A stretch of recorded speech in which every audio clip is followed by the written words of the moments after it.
welcome, Rosa Zambonini. Very well said. Accurate. Smashing name. So you're obviously Italian descent. You need to tell us the story. So it's down my dad's side. So my grandparents were from Barga. Every Italian's from Barga that lives in Scotland. Really? Well, not everyone, but loads of them from Tuscany. And where's your drink? Here. I put it in the holder. Sorry, put it in Covered the in holder. lipstick already. Beautiful. Sorry, you were saying So the Italians are from Tuscany, comes down that line. Don't speak any Italian. Don't really have any of the beautiful dark skin or dark hair, so I need to buy it. But you're fae wishy. I am. Somebody's got to live there. You're North Lanarkshire lassie, born and bred, and you still live there, which is Still good. here. So I discovered you. I was telling you that I discovered you from TikTok originally because you were doing a wee TikTok saying about being a mum of 6-month-old now, wee baby Lorenzo, as you've just told me, which is the what the hell is what? I don't have a favourite. But much. But you've also got, there's a 17-year age gap between your oldest two and wee baby Lorenzo. So I've got a 20-year-old, Charlie, who's a darling, and then I've got a 17-year-old Sky, who's going to uni in August, and then I've got this baby Lorenzo, light of my life. And I also know that the reason you had Lorenzo was you suffered baby loss. That's right. So my partner and I, he's already got 2 kids, I had 2 kids, and we just decided that we were fine. You know, we had our own, careers, and we had moved on to that part of our life, and then I thought I was going through the early menopause and I wasn't, and I was having a wee baby. And the thing was, we weren't planning it at all, but we were so excited, and then I lost that baby at 9 weeks. And then after that happened, the devastation was so real. And I think because it's odd because we weren't planning it, and it just goes to show that there's something about baby loss that regardless of how you get there, whether it's through planned or IVF or a surprise, I think it can hit everyone in such a traumatic way. And we decided then that we would try for a few months, and if it didn't happen, we would go back to that place of we were fine, and then we fell pregnant with baby Lorenzo. And did it happen quite quickly? It took about 6 months. And see, the funny thing was, when I had the other 2, I had to just like wink, and it happened. But there's definitely, what it taught me was that I can see why as you get older. And I have another friend who also was in a kind of similar situation, and she was the same, checking when you were ovulating and all that. And what I was shocked about was that I spent all of my younger days thinking about not getting pregnant, and then when you wanted one, I know, it's like that's what happens. I know. It's it was like a military operation. What age were you then when you had him? When I had the weeest one, I was 40. Right. I was 38 when I had Lola, and the same as you, spent my whole life not getting pregnant and then took 4 years. We went down the infertility route just to find out not to actually go through treatment, because I'd already resigned myself to the fact I couldn't mentally cope with that. But yeah, you spend your whole life no getting pregnant, and then if you decide later in life to do it, sometimes that's your challenge, actually getting pregnant. And it is, and I think what it's also taught me, I do a lot of work with women, which we might talk about. I think what it's taught me is that pregnancy, people always say it so I always hear people saying pregnancy is not an illness, but what it can be. But it was for me, by the way, because I also had hyperemesis. I was fine this time. But it can be a challenge. Not only is it this challenge when you are pregnant and all the things that go with that, which were very different when I was in my 40s, let me tell you. But also, the whole, will I, won't I, when is the right age, when should I do it? And then for some people, my eyes were open to it. So when I was going through that period of trying, I ended up, what it's like, you go on Instagram and you search hashtags, so it kept bringing me up people who were on an IVF journey, and it's so all-consuming of their lives. Oh, totally. That was why I was never going down that road, because I know me personally, mentally, and this is just specific to me, I could not cope with that. I could not cope, because it would consume me like that, and I just thought I couldn't cope with that at all. No, so and it's a judgment, and again another judgment call that we do make as partners, but let's be honest, it's the women who in the IVF process go through this what seems like almost torturous chain of events in order to create something that most people think should be so natural. No, I know. So that's just part of your story, but what drew me into you is I saw that TikTok, and then the next day I was just saying, do you say Rosa or Rosa? My mum would say Rosa, my partner would say Rosa, and society would say Rosa, so I'll answer. You're right, alright, that's fine. Some people in society have called me other things. I know all about that. I know I'm going to speak to you about that. So I followed Rosa on TikTok, or I seen her on TikTok and found her on Instagram, and then like you didn't actually notice, or you hadn't been on Instagram. Not that I'm picking on you, I hate highlighting stuff like this, but then who was it? Lindsay. I knew Lindsay. Yep. And then I saw a tweet on Twitter and I'm going, that's that woman. That's that woman off TikTok. Then I saw all the stuff that you talk about and I was like, wow. And there's a lot. That's why I know, and it's amazing. So it turns out, and I didn't know this when I connected with you, that you've been an SNP counsellor for Wishaw, where you're from. And so there was just so much I wanted to ask you about that, being a female in politics. And then there was obviously the big age gap thing, and just really opinionated stuff. And I thought, right up my straza, I want to speak to this woman, because how hard is it being a woman on the internet that shares her opinions? It is bloody well hard work, and totally. You need a thick skin. So, and I know we've just touched on this when we were getting the coffees. How do you cope with that, and how do you keep pushing yourself and your own like viewpoints and whatever out there?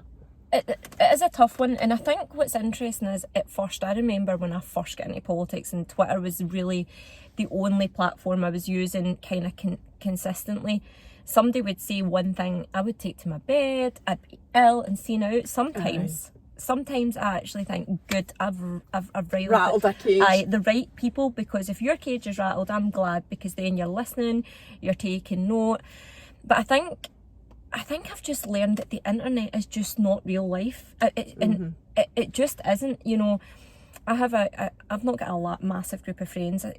People will say you've got like, I don't know, 14,000 Twitter followers, which in the grand scheme of things isn't that many, but you know, and Instagram followers and all that. But in my core group of friends, there's probably 4 or 5 women who are really just solid, good people. And if they said to me some of the things that people were saying on the internet, then I'd be saying, oh, I've messed up here, I've made a mistake. Or if my family were saying these things, then I would take it to heart. But these are people who do not know me, who may disagree, and you're able then to create that distance. And I think that's really, really important, because they don't know you. And also sometimes I actually respect people who come at me, because sometimes I think, you're right, I've learned from people who have attacked me on social media. I love nothing more than somebody giving me their different opinion in a constructive way. Nothing, like, I totally respect that. I actually thank them for giving me their opinion the way that they did, because there's nothing worse, and I do get this as well, I'm sure you do too, is when somebody comes in with hate, you know, about something that you've said or someone you've talked about or whatever. Then I'm just not here for that. I don't deliver, you know, my opinions in a hateful way, I hope. I definitely don't intentionally do that. So I don't like to receive it like that either. And I think that's important. So one rule I have for Twitter, so my Instagram's just a bit kind of family and friends, it's private, and I try and share, you know, things I like and fashion. I love fashion. I'm getting older, so my fashion's changing, and Facebook's for my mom and my cousins and my aunties. And then, but Twitter, and what the rule that I keep for me is I never attack anyone personally. Even when I get attacked, a lot of people put up memes with oversized lips, and I'm always able to laugh at that. I'm like, girl, you noticed, like, I paid so much for these, like, and that's how I handle it, you know, because it's funny. And you know, someone last week was like, oh, she's so thick, she's full of, what did they say, it was full of like polystyrene or something. I was like, silicone. Like, if you're going to do you know what I mean? Like, if you're going to do this, do it right. But I'm able to do that, and what I never do is go back personally to them, because then you become like them. So, you know, find a way to kind of bat it back, find a way to be humorous, find a way to take, you know, it's like, it's like this whole thing, treat others the way you want to be treated, and sometimes it just works. Sometimes I'll get people who'll say, oh, I didn't really mean it like that, and oh, you've left it off, now I'm embarrassed, and so never attack. That's what I never do back. I never go back personally. I do try to keep that rule as well. Sometimes it's so hard though, and I always hate myself after I do respond to somebody, you know, so that's why I try not to as well. But also I think it, like, I like to think to myself, it does just make me as bad as them if I reply with the same thing. But also they want you to be annoyed by it. Totally. That's them one immediately as soon as you go back. Absolutely. So yeah, I totally agree with that. Do you not think though, especially recently, the whole approach with opinions and views on the internet has suddenly totally changed?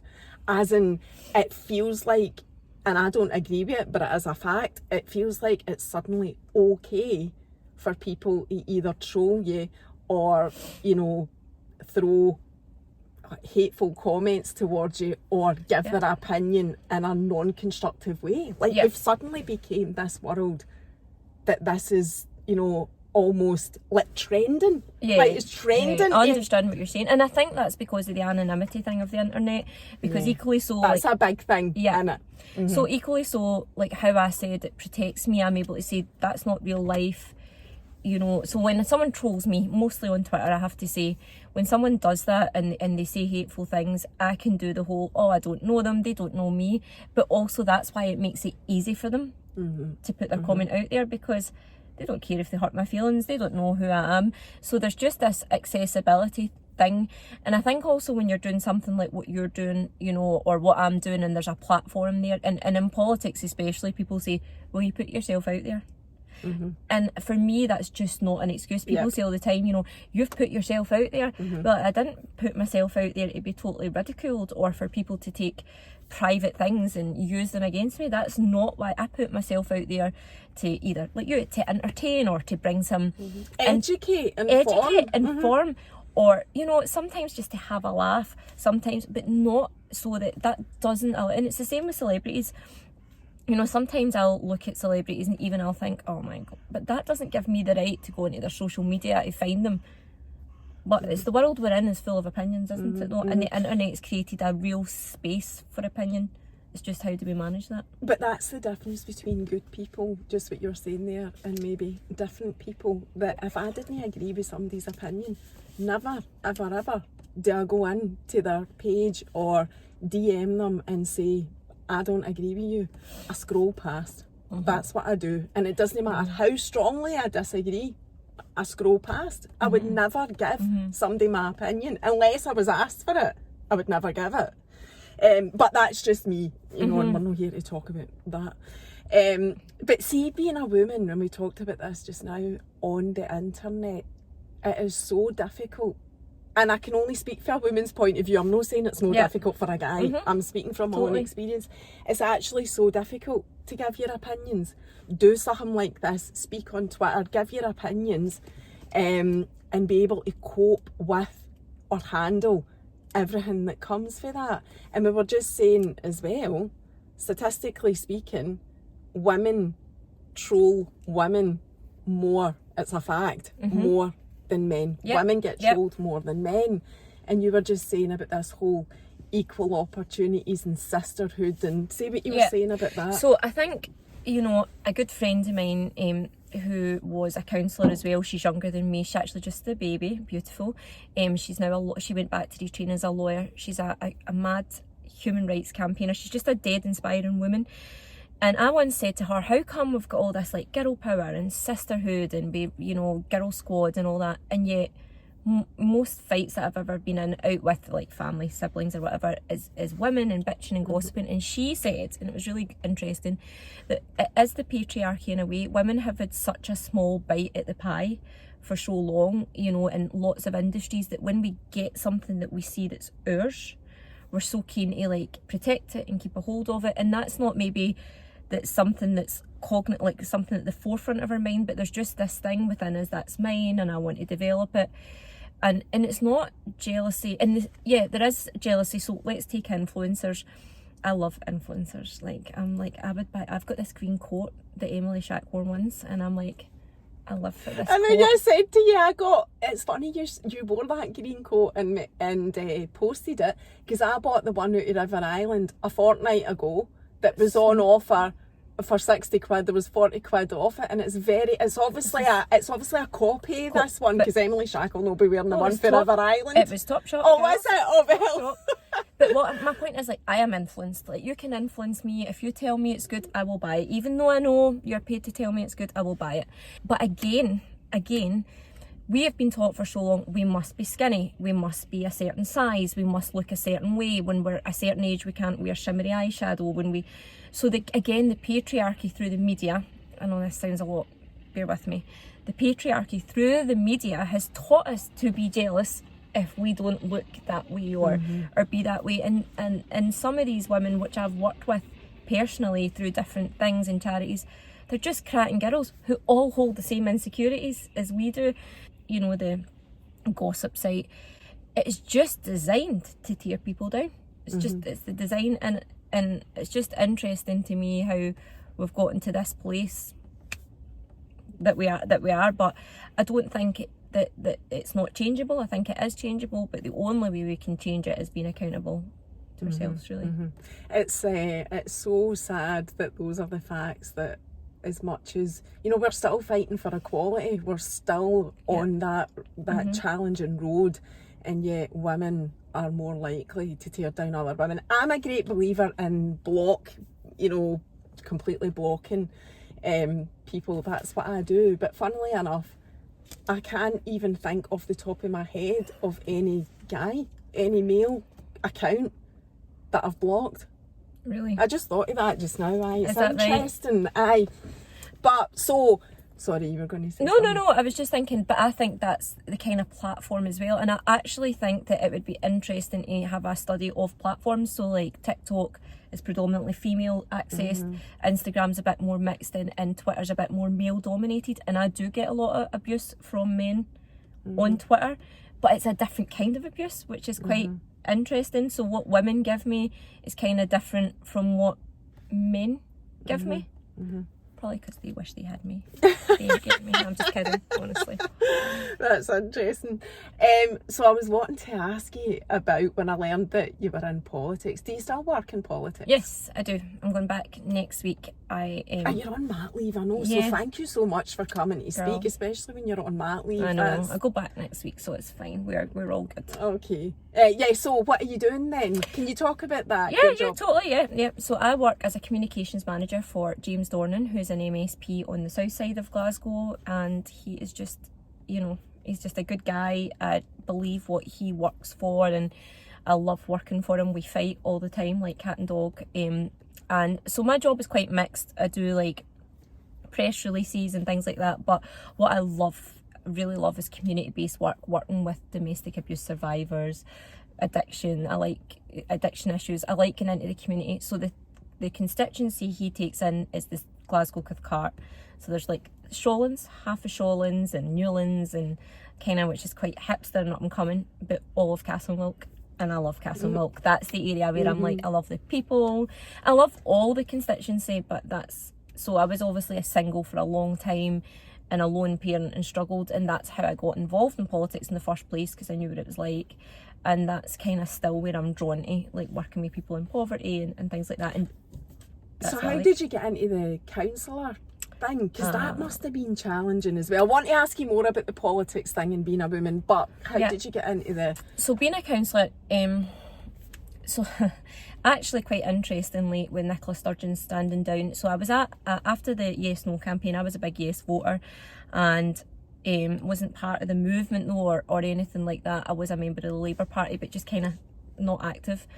Left the Labour Party after that vote, joined the SNP, and there was an election, a general election coming. You'll remember it in 2015, and they nearly wiped Labour off the seat. So I was off all their seats, bar one. And I was at the meeting, and there was a guy who was an MSP, and he was my first political meeting, was talking about what it's like to be in poverty, and we need to help people get out of poverty, and lone parents and food banks. And I just said, and how would you know? and that guy's Hamza Yusuf, who's going for the leadership. And he said, so to be fair, yeah. So he said to me, well, and he said, well, who? So after the meeting, he said, who are you? And I said who I was, and at the time I owned a little online boutique, which I loved. It was just enough money to look after the kids and be at home. And he said, there's a council by-election coming up. Would you think about it? And it was in the ward where I lived. And I said, yeah, I would. And it was a nightmare. And I got elected, but it's just like, it was like landing on the moon. It was honestly like landing on the moon. The actual job or getting... Everything. Getting elected, getting selected. You know, there's people who have been doing politics for a long time, which I totally get. And they want your seat. They want to be first of all, they want to be the candidate, so that's quite difficult. And then, so it's not in politics, people think it's just like Labour versus Tories and Tories versus SNP, but actually internal politics within your own party can be difficult. Yeah, well, we've seen that. That's evident. Yeah. So you'll see what's going on just now with Kate and Ash and Hamza, and it is like, and you know, they would probably have been quite good friends, and now they're like in these hustings and tearing each other apart. And I found that difficult because everybody that I was in the branch with, I really respected and liked. So then for people to start picking me apart, I was just like, that was difficult. Went to the council, which is just full of old, disgusting men, really disgusting, to the point where mostly Labour councillors making comments and things like that. And I actually wrote at the time to their leader, Jeremy Corbyn, about the sexism there, and never heard back from him. But just horrific. And they would do things that so for example, this is one of the kind of things that stuck in my head. There was an education chief at North Lanarkshire Council, and he was let go. There was a big story in the media about it. And in the background, someone who was a friend of mine in the Labour Party said, yeah, I mean, the narrative is it's because you were having an affair with him. Now, lovely man, very nice to me. I don't know. There, I've had that said about me as and well. I was like, what? Like, that's how... Well, and I think, quite a good counsellor, and that's how, not only was it an excuse they used in the background to get rid of him, not what they publicly said, but it was a way to kind of dig at me. Now, I was single. Is that how they got rid of him? Like, no, that's not what that wasn't, and I don't know what the kind of final thing was, but him and I still chat now and again. He's got a lovely wife, family, and what bothered me about that was I was single. So, I mean, I can see I could have snogged anyone I wanted, no problem with me, but he had a family. Now, if he had problems with his job or he wasn't doing his job right, which I don't know if that's what the investigation led to, I don't know, then that's fine. But in the background, that's what they were using, not only to discredit him personally, but also to try and, oh, there's a good way to get rid of this girl who's kind of making waves. And I was making a few headlines, maybe because I was younger, maybe because I was female. And I just couldn't understand why they thought that was okay. I just couldn't get it. So I did write, and there was other things that came up, like somebody once said to me, oh, you shouldn't be plugging in your own computer, it's distracting for other counsellors. Plugging in my computer. Do you know what I mean? Like, because I had to go under the desk and plug it in, and that came up. It's not a complaint, but somebody mentioned it to my group leader. Can she not get somebody else to plug in her computer? You wouldn't want to see me plugging in the computer now. I tell you. So how did you move on for that? Like, did you ever do anything officially about it, these type of, apart from writing to Jeremy Corbyn? I think that was a complaint that I made through that. At the same time, I was facing something at the Scottish Parliament. I worked for my boss, James, and the complaint, there was a complaint made about someone in the Parliament and about their inappropriate sexual messages and other things. Now, at the time... Do we know about that? Yeah, so it's in the media. So what happened was my boss made the complaint about a staff member, and now it's all kind of done and by with. Most people know it's me. I was the only female that worked for him.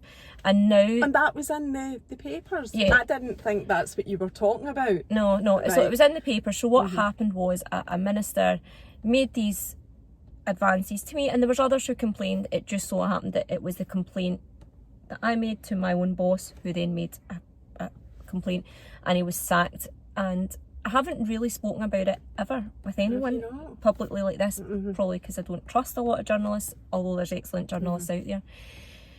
And what I learned from that was all during the Me Too movement, and the minister was sacked. It wasn't just about me, but then the knock-on effect to that was that other people came forward about sexual harassment complaints that's been very much in the media in Scotland within the political environment. And I would say that it was probably some of the toughest times in my whole life. I had what the doctors think was a stroke during it all. I ended up... You had a stroke as a result of the stress. So you've been yeah. diagnosed yeah. with it. So you can actually probably see, like, I've got a quite slight imbalance in my face. It's not filler that's done that. No, I have that and I've not had a stroke, so no, I wouldn't. So my aesthetic girl is very good. It's not her fault. And yeah, so the stress of the harassment led to this. You know, got harassed. Yeah, so there was someone there, and the allegations. It's difficult because I don't know legally where it stands now because the person lost their job, they've been sacked, it was in the media, and actually I want the minister that got sacked to move on with their life, and actually I feel a real forgiveness because I'm sure that he has learned a lot from that, and I'm sure that he has grown in his own life. Whether he has or hasn't, that's up to him, but nor do I hold any resentment, because I think there was, until the Me Too movement, I think in politics it was seen as acceptable to message people on computers and send inappropriate DMs, whether they were jokes or not. There was always this caveat, didn't mean that, it was a joke, because I didn't reply. So someone would send a message and then go, actually you've not replied, so the next message would be, sorry, that was just a wee joke. So I want that person to move on, but yeah, it was a horrific time in my life, and I just thought, I do not fit in here, because the thing is, I might wear the lipstick and have the filler and make jokes about it and all of that. I deserve to be treated well. I deserve to go to my work and nobody send messages asking for coffee or waiting for me after events, and it happened not just with them, with other people. And I was just super lucky that my boss is like this guy from Cathcart who was just like that.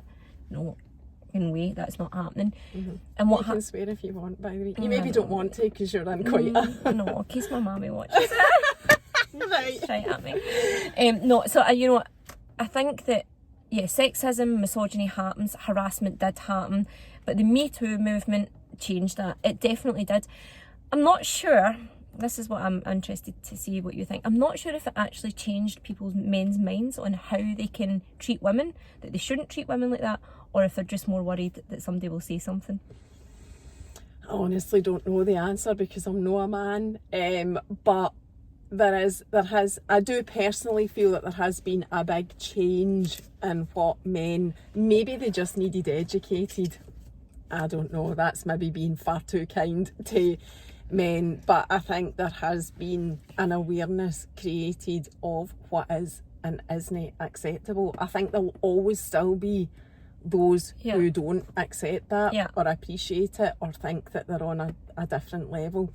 I don't know, but sending messages and that inappropriate behaviour is just one level of what men are capable of against women. Do you know what I mean? Because there's a whole domestic violence thing, and that's still a problem. Massive. I don't even know if it's any better than any time. I don't know enough. Or whether it's just, that we hide things better. I think what's quite interesting is, again, social media and the internet has created this place where it's okay to slide into people's DMs and all that. And I don't have a problem with that. People meet online if it seems consensual. But I still get people now sending things that are inappropriate, mostly strangers, to be fair, because most people know that I just love and adore my partner. I just adore his bones. And people still to this day will send things and I'll go, look at this. And I think, why would somebody send that? And it's definitely, unless women are out there, maybe you girls are out there doing the same thing and I've never done it.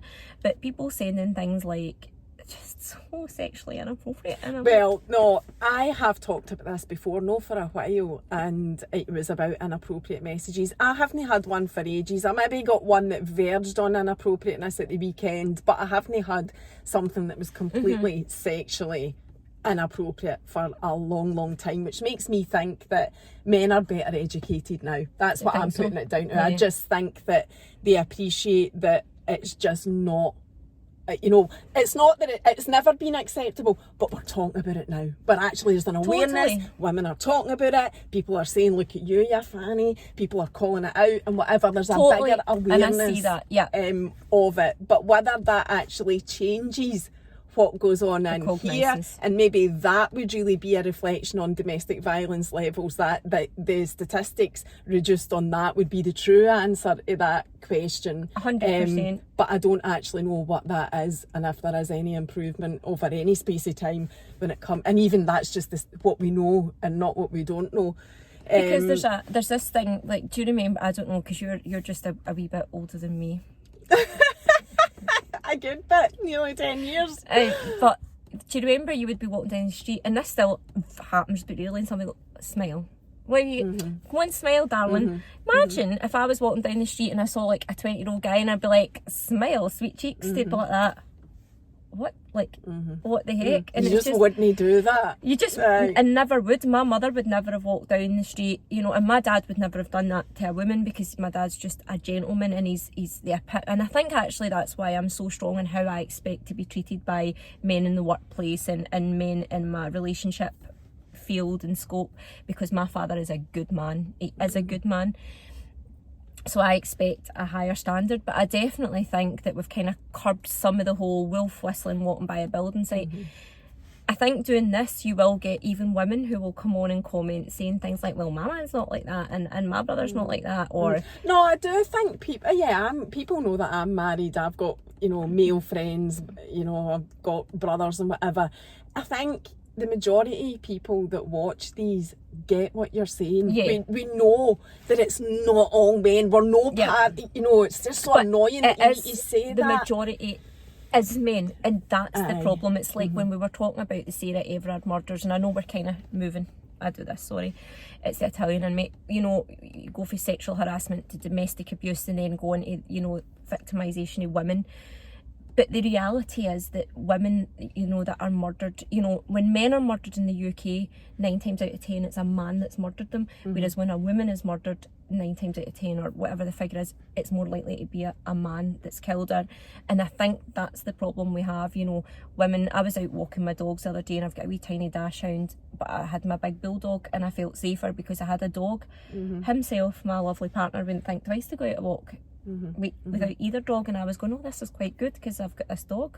And I was thinking, it's 2023, I should be able to walk down the Clyde without having to take my big dog. I've talked about this just very recently. I love to walk round Chartler with my walking buddies. I would never walk round Chartler, you know, through the woods and be like on your own, secluded, wooded bit on my own. Never. Because the other thing is men, opportunistic men might see an opportunity whilst it's no planned and whatever. That's what it's all about. It's about, you know, opportunistic men, and you just don't know. You don't know if that man is a good man or not. So rather than put yourself at risk, you just avoid it. I do that. How did you continue in the whole political arena? How do you stay, Rosa, so outspoken and opinionated when these things have happened to you? What drives you? Because if you back down, they've won. Aye. That's it. I mean, that's the bottom line. And every kind of year I'll say to himself, that's it, I'm not doing it anymore. No more, I'm leaving, I'm going to work just for you, because I do some days with my partner now. That's how I kind of balance life. I took myself out, and then every year something comes up, and like now it's the leadership contest for the SNP, and I'm strongly backing Humza Yousaf, because actually I just really align with what he says as opposed to the other two, especially with their commitments to equality or their lack of commitment to equality.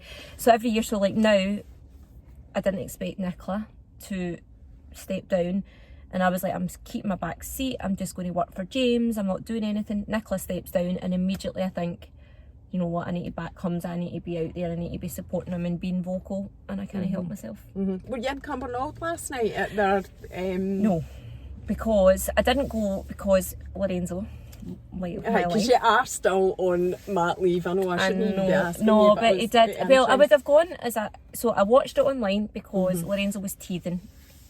That's something I forgot about. What about, do we want to talk about this? I hadn't actually planned on talking about politics because I'm not hugely political, and I haven't really looked into any of the stuff with like Humza. I've only seen what's been kind of branded about, and I haven't even looked at it that closely. But the Kate Forbes, is that her name? Thing with the whole religious beliefs. I've tried not to get too drawn into that because I feel sorry for her, if I'm totally honest. Which is, and it's understandable. And I mean, I kind of got attacked on Twitter, again, me and my big mouth, that was massive. So I know Kate personally, and during that incident I was talking about where I was being harassed and stuff, and then we made the complaint and it came out, she was extremely personally supportive. So she's got a good heart. I also grew up, and my dad's a minister. He's not particularly strict, but my sister and I get involved in quite evangelical churches when we were young. I went because the talent was good. My sister is much more religious than me.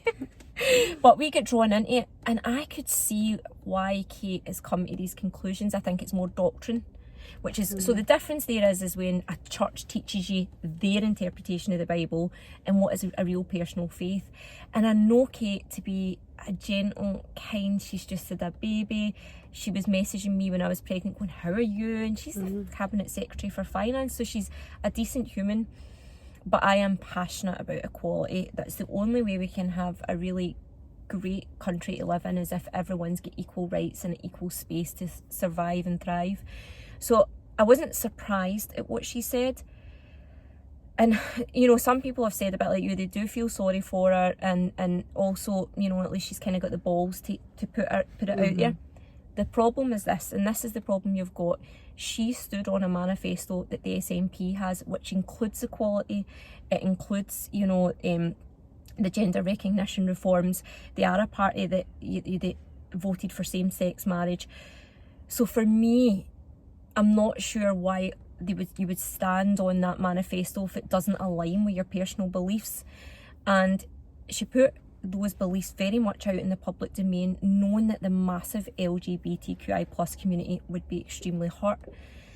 So it's a tough one, because on a personal level, I do feel for it, and I can see this girl who's put it out there and got a lot back. But I've also been speaking quite a lot with people who are in the party who are, you know, in same-sex marriages, and they're heartbroken, and I feel for them because they're embarrassed and they feel like things that should have been left in the 80s and 90s are being discussed again. I didn't know, I don't know what the specific thing she said is either, so I just want to add that, because it sounds like I wouldn't agree with what she said, whatever it was. Well, she's just saying that she wouldn't have voted for same-sex marriage. She wouldn't, to be fair, she's saying she wouldn't, you know, approve of a baby being born out of, you know, wedlock and things like that for her life. The problem with the same-sex marriage is that you have to be able to put religious beliefs for your life. You wouldn't choose to marry a female, but you have to be able to put them aside to make sure people have the choice to do what they want. That's the problem. Right, so I didn't know all of that, but looking like from quite a distance in at that, I was thinking to myself, but surely Hamza will be religious as well. You know, just assuming, not knowing, so there is that question. And then I thought, is she just getting attacked because she's a woman? You know, that question did go through my mind, but I think you've answered it in terms of she's actually stood up and said quite extreme things. And I think that's, and again, you know, earlier we were talking about putting yourself out there, and that's not an excuse for people to attack you, but that's not what she did. What she did was she went out in a public space and said she would kind of attack equal rights. And people will push back. There's a difference between attacking and pushing back. I think that's where the fine line is. And Hamza, to be fair to him, has, and it's not just because I'm a Hamza supporter, because there's things that Hamza has, maybe policies that he's had that I think he struggled with in the NHS. I think he's had a bit of a struggle. But for Hamza, I think, you know, I've seen a lot of things, it's total white privilege, because people are saying, well, if Hamza would ask this, he's definitely against it. And, you know, I think if Hamza was asked it, you know, he's not getting asked it because he's a Muslim. Well, actually, they've just not asked him in certain debates, and now he has been asked. He said, well, actually, I would have voted for same-sex. He wasn't, you know, I would have voted for it at the time, or I would do this, and I'm going to vote for gender recognition. It's just very difficult, because when you've got religion and politics, we're now in an era, and I do have faith. I think we have to be able to split it, but we also have to give people, afford the rights to have their own religious beliefs, but they need to be able to keep them to their personal self, completely separate from policy. And that's not something maybe everybody wants to watch on your podcast, but just something I want to pick up on. You don't give yourself credit for talking about domestic abuse and mental health and educating people. That is politics. And that's the problem. That's why people that look like you and I, that's why they don't get involved, because we all say this. I don't know anything about politics. Your daily life is political. I know, and I said that. The reason I'd said that was because I was going to be asking you about something that I hadn't researched properly. So I was aware She was of just caveating it. I was caveating it. I was just conscious that I'm going down a road here that I haven't even researched, and you know, that in itself makes me feel uneasy, because I'd rather approach subjects that I feel I've educated myself on, but I hadn't. Do you know what I mean when I say I don't get involved in politics? What I mean is I don't actually take the stance of, I mean, I think I'm quite open when it comes to voting time, who I'm voting for and things like that, and what I'm voting for, but I don't see myself as a representative of actual, like you, like politics. But I do very much have my views and opinions, and sometimes I share them and sometimes I don't, and usually when I don't, it's because I can't be arsed. I know, and that's a good point. So, and I think that's okay. It's actually, so there's things even in politics that I just go, and then I just don't say anything, because I know it would cause. And sometimes sectarianism in the west of Scotland. Oh no, that's the thing. So my boss gets dead involved in that, and and every time I see a tweet, I'm like, oh no, and I can never win. So last week somebody must have, I couldn't see the tweet. I don't know if they blocked me after they tweeted it, but I saw my boss, who's dead protective, saying she's actually a Protestant, mate, and our man's a Rangers supporter, and our dad's so somebody must have attacked me for being Catholic, or I'm presuming that's what happened. I've had that as well, because in my name, and I'm not Catholic, but my husband is, but it looks like on my grid that I'm possibly am, because Lola is Catholic as well, and has been for communion and all of that. Totally. So I've had that as well. Exactly, and the problem is, and it's like, that's something I just try not to touch politically, and it's maybe a bit of cowardice. My boss totally does touch on it, and oh my goodness, he's had death threats and all kinds of things. And actually, the one time I did touch on it, I got a death threat, and then I got a rape threat, and I was just like, oh, this is not for me. See, I don't. People know that I wasn't brought up Catholic, and that Keith is Catholic. I don't label myself any of those things, by the way. I come from Hart Hill, so when I was a child, I was very much labelled as Protestant. I do not label myself as that. No, staunch. So I married a Catholic, my Wayne's Catholic, but that's as much as I say about it. But what I do consider myself is knowledgeable on both sides of the fence, because of that, because of my background, and because I'm married into a Catholic family. So I just don't go near it either. I'm not interested in debating about it or anything like that. And that's okay. And that's okay if you want to get involved in politics too. If there's something that you're interested in, whether it's a mental health matter or whether it's anything at all and that's political. See, here's something I always notice. So like we were talking, I make a lot of jokes about filler and all things like that, because that's what people comment on me. Women, a lot of young girls on my Instagram and stuff, they've got hairdressers, they do aesthetics, nails. They are massive contributors to the economy, massively. And when there was the big recession in 2007, beauty and hair and all that was the one industry that kind of sat level, because women and people that use the industry still made money to get their hair done and all that. Now it suffered obviously in the pandemic, but those people, so I had a salon for a brief period of time, didn't work out due to the pandemic, which is fine. But girls that work for me would say things like, oh, politics has nothing to do to me, and oh, that's not my thing. And I would think, you just have been taught, or through the media, that's how it is. You're contributing. You've got your own wee business. You're doing nails, you're doing filler, you're doing Botox, you're doing lashes, you're paying into this economy. You absolutely have a place. And if any of your kind of subscribers are watching this, everybody has their place, even if it's just tiny. Totally. And I just don't think that, and that's why another reason why I stay. I want people who look at me and think, because people see me all the time. Because there is that stereotype. You're absolutely right. And I used to get it in the bank, so I worked in the bank. Sorry for saying that, but Rosa wouldn't have known that. I get slagged for saying that I used to work. Now I'm 10 years out of the bank, but I always. Do you get slagged for that? Because I say it all the time, and people say to me, my friends, like, it's all right, say to me, did you used to work in the bank? But I've said it for ages. But I really appreciate what you're saying there. from my experience of that big corporate world, because I've always been like, you know, I don't like, have the fillers because I'm shit scared of that. But I've always been into I like to do my hair, I like to do my makeup, I like to be nice, you know, and girly. That's what I like. That's the look that I like. But I've always been up against that in the corporate world as well, and it was very much viewed then that if you in any way looked that way, you know, dare I say it, pretty, you know, that kind of girly girl, it was assumed that you were thick. Very much. Guys don't eat, you know, or back also then, not to be taken seriously. Aye. Or an excuse not to take you seriously. And I do think we've progressed a wee bit for that. Please tell me you think that we do. I think... Or we have, sorry. I think we have and I think we haven't. I remember when I first stood to be counsellor, there was this, I think it was the Scotsman, I might be wrong, but I think it was I'd say the older generation are worse.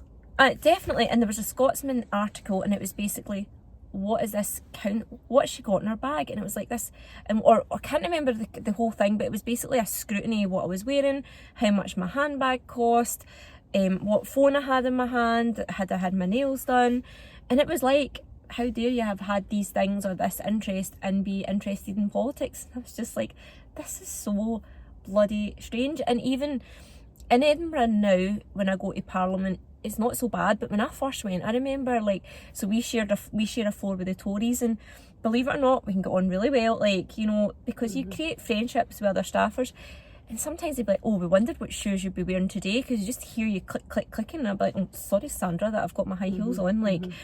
I remember when you saying about that, sorry to interrupt, I was wearing, do you remember, maybe you're a wee bit too young for it, but when the shiny, sort of, not American tan, but the shiny skin coloured tights, and they're not even skin coloured, they were just they like were a more, sheen. yeah, sheer, and made your legs look dead sheer. I remember getting comments about that in the bank, you know, about look at your legs? And whatever. You know, it was just horrifying. Totally. Especially it was always for me more so, not always, more so the older men, and I've talked about this before, there was a very respected older senior banker that was very handsy with the young girls, and you know, it was never officially dealt with, or nobody complained about it because you just believed that you wouldn't be believed. Aye, and it was just part of your job. And what's it like? Oh bugger, you know, that kind of feeling. But actually, did you remember the police conference? Was it a week ago or so? The woman that sadly disappeared and then drowned in the river. Oh, yeah, I talked about it quite a lot. Nicola Bulley, really quite tragic.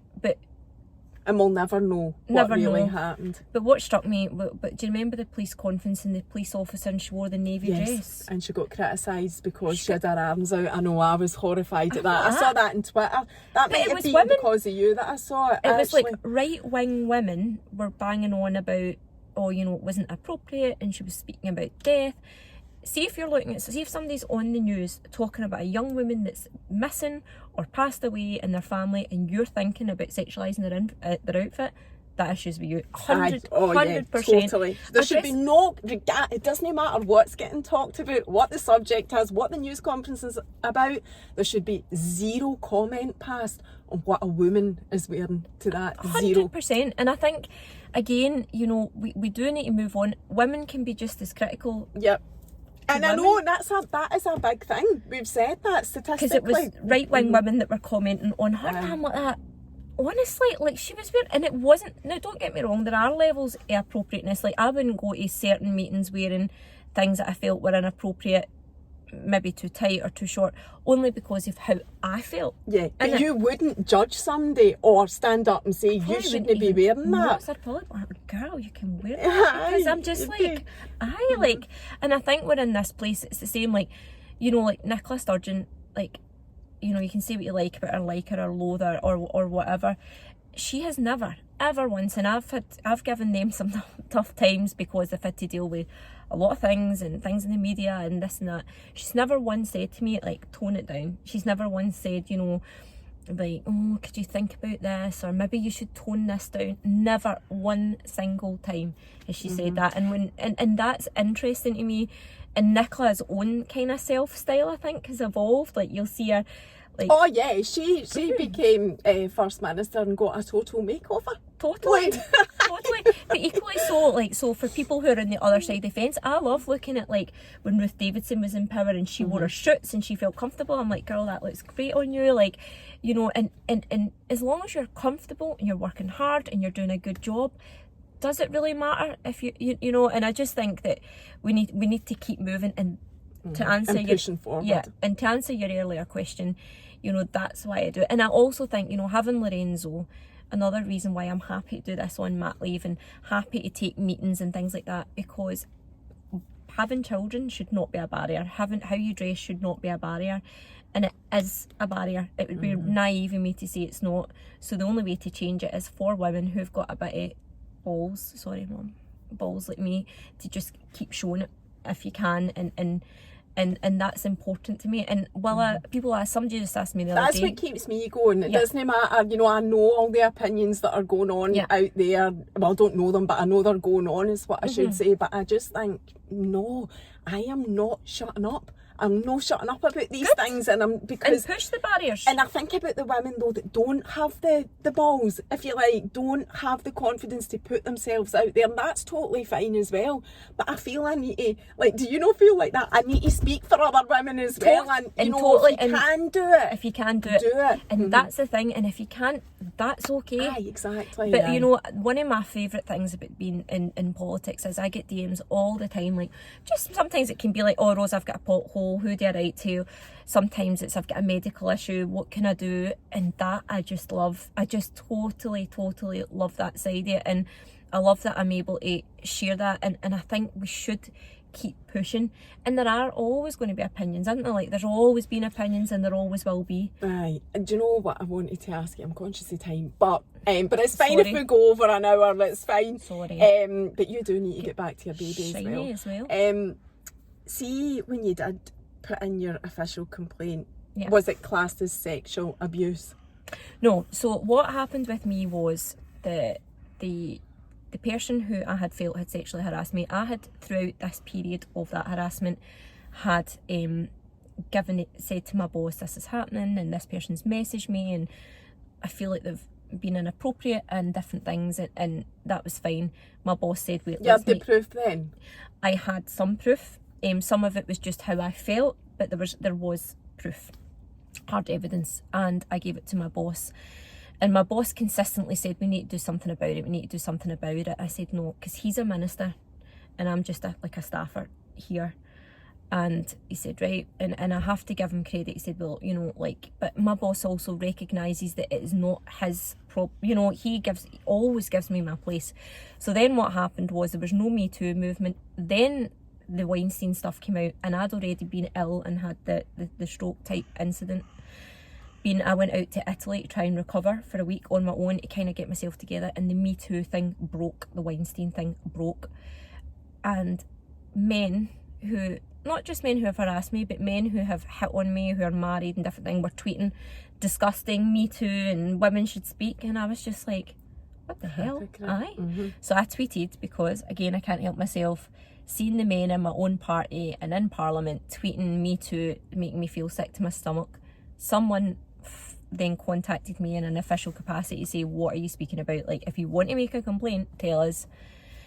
And that was somebody from the SNP? Yeah, it was somebody from my party. And you were in the SNP at that time? Yep. And then, but it was, you've got to remember, this is workplace. So the way it works is, even though I'm in the party, that when you work at the Parliament, it doesn't matter what party you're in, the Parliament's your employer. So what happened was, I spoke to my boss and I said, look, I want to make this complaint, but I don't really want to be making it as me. I'm not ready to put my name in a bit of paper. So my boss made the complaint that an anonymous staff member, female, had made this complaint to him, and he had evidence, and then it goes to the Parliament, to the Scottish Government, and you take yourself out of party politics at that point, because your employer is the Scottish Parliament, regardless of party. And what was interesting was, I hadn't kept all the evidence, because all my life I'm used to people sending inappropriate things or whatever, most women are, and my boss had kept the evidence because he thought one day I might change my mind, and he submitted the complaint as my boss, and the complaint was actually in his name, because that was to protect me. the complaint was upheld by the Scottish Government and by the Parliament. The reason I'm not saying their name is people can look it up if they want, but I've moved on, and I feel like he also has a wife who's a woman, and she deserves kind of... You don't need to say the name. To move on. But do you know... Yeah, sorry. No, not at all. And I just feel like, so that incident, you know, and it was tough, and there's still people on certain wings of politics who'll say, oh, she was too sensitive, and it was because of the salmon thing that split people quite a bit, and a lot of people... I want to ask you about that. Yeah, so we can come on to that. And then what happened was people were like, it's a conspiracy, and that I was just there to kick the ball off, and load of rubbish. This thing happened to me, the Me Too movement came out, and I thought, you're a hypocrite. You did that. You did that to me. You harassed me. You said inappropriate things. And my boss said, right, okay, I'm going to make the complaint. And I said, because now it feels safer to have done so. And he did. And and to be fair to the Scottish Government, which Nicola was the head of, she just said, that's it, fine, you've got the evidence, sacked. Was that, you mentioned salmon there, was that before or after? Before. So right. I was the first to make, or through my boss. So at the time of the Alex Salmon stuff, and I'm just saying things that are out there in the media, I'm not saying anything different. It was quite well documented about SNP downfalls in dealing with that case. I can't remember specifics, I just remember that being the case. So in terms of allowing space for women to, you know, stand up and say this happened to me or whatever, has that changed, and have they learned from it, or was this historical anyway before even you put in your complaint that changes were made, or no whatever? I think changes were made. So you've got, again, you need to separate Parliament and party. So party they did implement, there was councillors you could call and things like that, so that's kind of stayed in place, and I think the party have learned. And it's not just about complaints, you've got to make sure that women have a role throughout the party so that the power balance isn't off in the first place. So when some of the salmon complaints were very historical, and at that point the power balance was very male, a lot of male elected members, male members of government, so there was this power shift. So what the party has done is completely blown that apart. There's a gender, you know, we try and have gender balance when it comes to candidates, and so it's about fixing it from the inside out so that the power isn't off. So the party have really addressed that, in my opinion. Other people who are out there in the political world might want to disagree, but for me they've addressed it.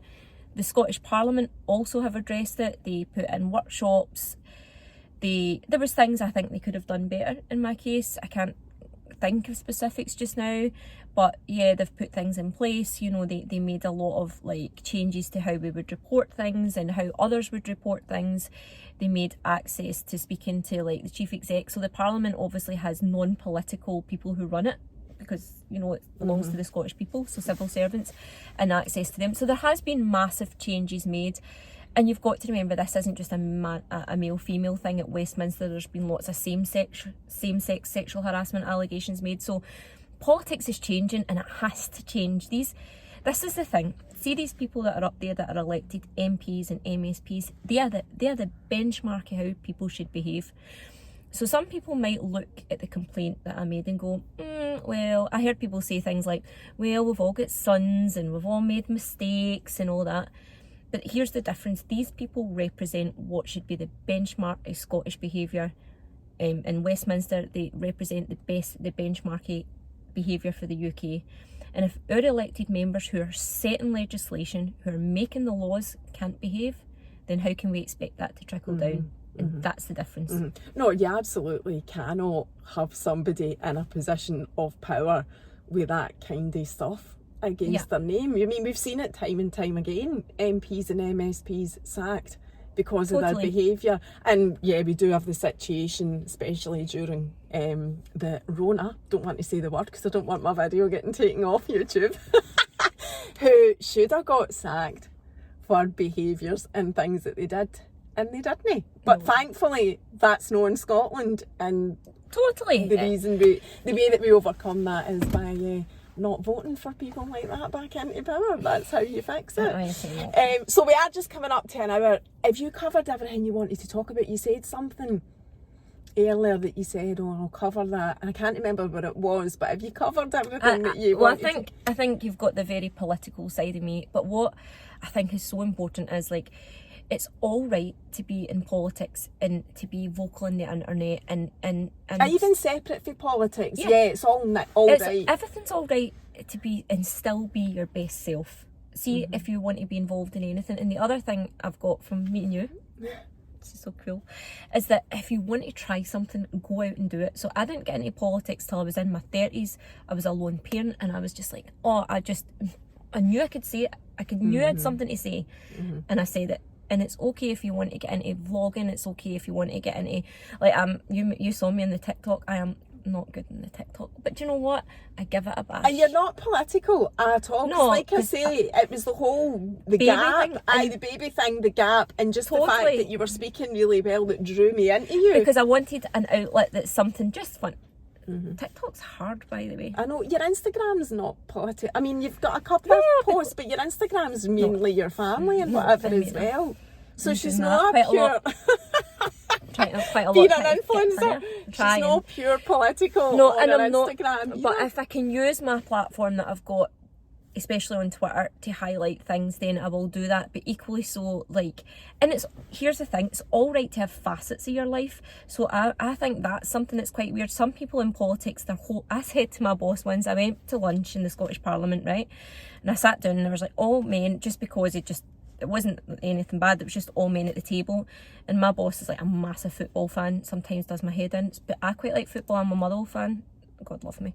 And we sat down at the table and the World Cup was on, so not this one, the one in Russia, so it was a few years ago, and they were all talking about something political, and I said to my boss, did they even know the fit was on? Like, I was pure serious. I'm like that, because there's like this side, like, so it's like, well, if you're in politics, you have to be all politics, or if you're in makeup and beauty, that's it, you're a dolly bird and you're all in that. But it's all right to have facets of your life. So I love being a mum, and I love being in my house, and I'm starting to, like, I've just moved and I'm decorating.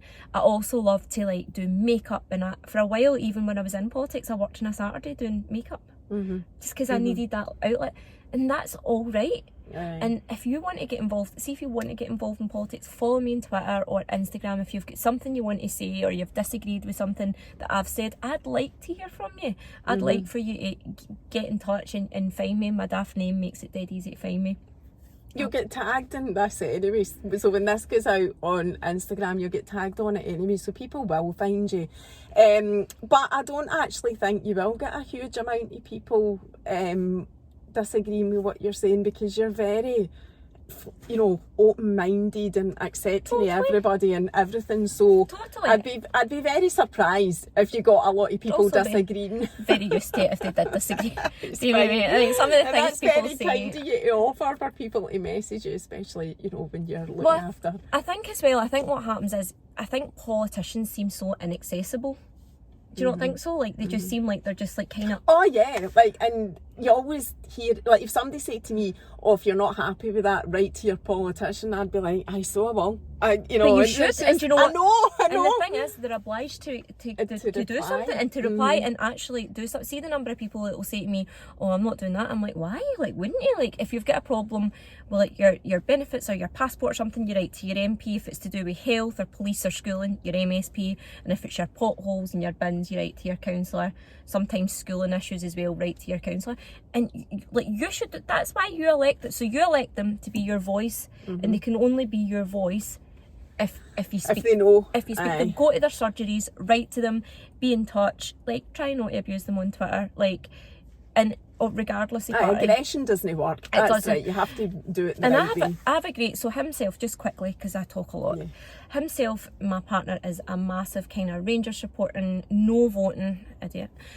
Conservative. You've got completely different views. Conservative Party member. He's not your husband partner, sorry. No, he should be so lucky, girl. No, so we have totally polar opposite views. He's also an atheist, and I also have a real faith. I do. But do you know what? That's all right, because I respect him, because he has educated himself in his views.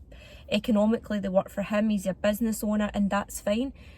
And we do have heated debates, but we love each other. There's a spirit of kindness, and that's when we're able to kind of meet in the middle sometimes. That will only happen in politics if people are able to put some of this bitterness to the side. Yeah. So Perhaps. Sadly, there's too much of that.